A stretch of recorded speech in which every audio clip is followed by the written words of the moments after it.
Time, space, reality.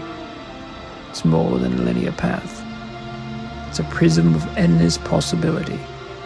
A single choice can branch out into infinite realities, creating alternate worlds from the ones you know. Wow, I am the Watcher. Follow me and ponder the question. What if? What's up, guys? Welcome back to Marvel Madness, our Marvel's What If in review. Thanks for checking out Project Potter. My name is Kyle. Guys, we're here for Season 2, Episode 7. And let me just tell you guys, Marvel has been cooking with Season 2. I mean, I can't believe how great the last few episodes have been, and now it's just like boom, boom, boom, boom, boom, rapid fire. If you guys haven't been here before, what I'm going to do is go through the Rambling Recap, which is kind of my recap of the episode and the big moments, and kind of what I thought, who I thought was the strongest character, who I thought was the weakest character, and a score out of 10. So guys, let's go. I'm not gonna lie, guys, this episode made me want to rewatch Shang-Chi, and Shang-Chi, very good movie, underrated movie, I would say. Not only is Simu Lee fantastic, but the visuals are incredible and it's a great story. And this just made me realize how special that movie is. And Hela is such a great character from Ragnarok, and she's like so unredeemable in the MCU, in the live action MCU, so I was like, how are they gonna change Hela? But at the end of this episode, guys, Hela goes, I know now Kingdom Hearts is light. I mean, the moment where she puts the crown on, and the crown comes to her, let me back up. So this is a lot like when Thor gets banished, when Odin says, whoever holds this hammer, for he be worthy, shall hold the power of Thor. He takes her helmet off and banishes her, and he says, you know, for whoever should be worthy, I think he says, for she be worthy, shall possess the power of Hela. Not like the opening of Thor. I'm like, all right, I like the similarities. It's cool. It's a little bit different, but it's also kind of like retreading a little bit, which is, I always worry about what if, but it takes familiar characters and familiar setting and kind of flips it on its head a little bit. You know, Hela's looking for the 10 rings, and she has the moment where she's like, you know, the god of death, and she like puts her hair back, and she's like, no, that usually gets a bigger reaction, and she's like, don't do this to me, father. And it's a lot like when Thor tries to pick up the hammer at the SHIELD facility or whatever, and then he can't, and you know, it's basically a retelling of the first Thor movie. Mixed with Shang-Chi, which I thought was cool, but then she learns all these tricks and the moves, and she masters it and all that stuff, and it was just really nice. And when Odin comes to fight them at the end, dude, and she's like, I gotta fight Odin, I'm ready. The guy who's got the 10 rings, and the rings are so cool too, dude. Like, they've always been really cool, but this is like the original Master too, like not Simu Lee's character, but I think his father. So he's got the rings, he's trying to fight everyone off, but Odin is just like terrorizing Midgard, I guess, to teach Hela a lesson. That was kind of confusing. First of all, the fight scene was awesome. Like, just really, really cool stuff. And Odin's got like King Trident's trident basically, and dude, he's like just going to town with it. But the moment when he has Hela held up, she gets the crown comes to her, which is like a crazy cool moment. And it like lets off this energy, and her armor turns white. I was like, oh dude, Marvel, do you guys smell that? Because Marvel's been cooking. When Odin sends a blast up at her, dude, and she just like absorbs it. Hela has her you fool moment, dude.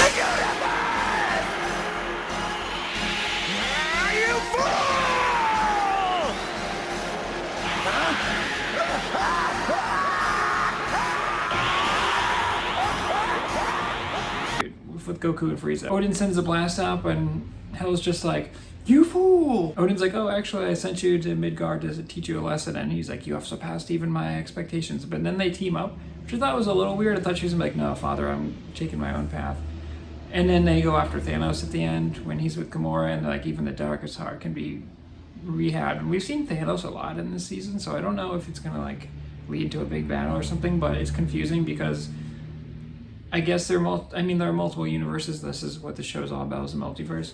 But like, we see Sacred Timeline Thanos basically with Gamora here, but then a couple episodes ago we saw Gamora and Tony go after Thanos there and potentially kill him. We've just seen a lot of Thanos, which is great. Josh Brolin is fantastic. Again, this is like, is everything connected? Is it disconnected? It's hard for me sometimes to, it's not hard for me to care. It's just like, okay, is this all going to be connected, or is this just a cool story? And I think I go back and forth on it, where sometimes I just like the cool story, and sometimes I want it to matter more, or like to connect. And that's why the MCU, the live action MCU, is so amazing, is because everything connects. So with this multiverse stuff, it can get a little messy, but I had a great time, and I thought the visuals were awesome. I think the story was a little predictable, but I I like that Hela kind of showed a little bit of resistance, and then, you know, they put her in a different outfit, which was kind of weird because she went from green to red, and they should have put her on like a white gown, but I guess that was her armor at the end. So it's an enjoyable episode, but that's pretty much the plot. Strongest character for this one, guys, I'm actually gonna say it's Odin. This is really cool because the person who voiced Odin, I don't think it was Anthony Hopkins, I'll have to check that, but they did a great job. But also, we never get to see Odin in battle, really. This is an older Odin too, and we know Odin's super powerful, and every time I think of like Odin, Thor, and Loki and stuff, well, Thor and Loki MCU, but Odin, I always just think of Ragnarok now, God of War Ragnarok, which is great.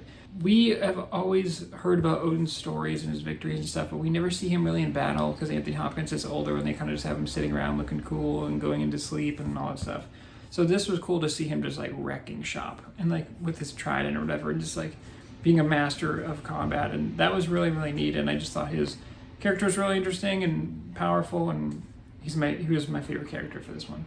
Okay guys, my least favorite character, I'm actually gonna say it's the Master of the Ten Rings, because not because it wasn't, the rings weren't cool or anything, but I don't feel like he really played much of a role. I was hoping that he would train Hela, but then it was just like a side chick that trained Hela. So she teamed up with him at the end, and I thought he would be like giving out these lessons or explaining like, you have to get the power of the rings or whatever. I thought Hela was gonna like master the power of the rings to take down Odin, but I don't know. It was just like, I didn't think they did that character a great service.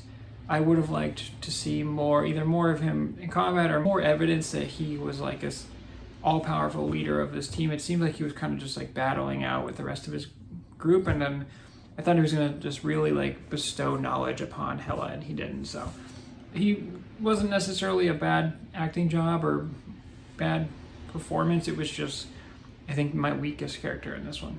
That brings us to the score, guys. This is a 9-5. I really enjoyed this one. The whole like Odin fight scene alone, I think, was really, really awesome. And just like how she's like she uses like the move she learned, how she like flips the trident or whatever on him, and then just like when he shoots it up and she absorbs it and gets the armor and earns her place. And then there's like the side shot of them running. It was just really, really awesome. So I think the action probably plays a large part in that, but I still just enjoy like her showing up and her being like, okay, well now I'm going to show you the crown. Like she says like, oh, I don't know if you guys leading me to your demise is foolish or brave, and she's like, probably a bit of both. And Hela, I thought that when she first spoke, I was like, that's a terrible voice for Hela, but she really grew on me, and she acted like the live action MCU Hela, who I thought was fantastic in Ragnarok, and we need more Hela, honestly. I can't believe she hasn't come back. Characters similar like Justin Hammer, I'm hoping that these characters maybe are reintroduced in some way, or even if we just get small cameos in the live action MCU. But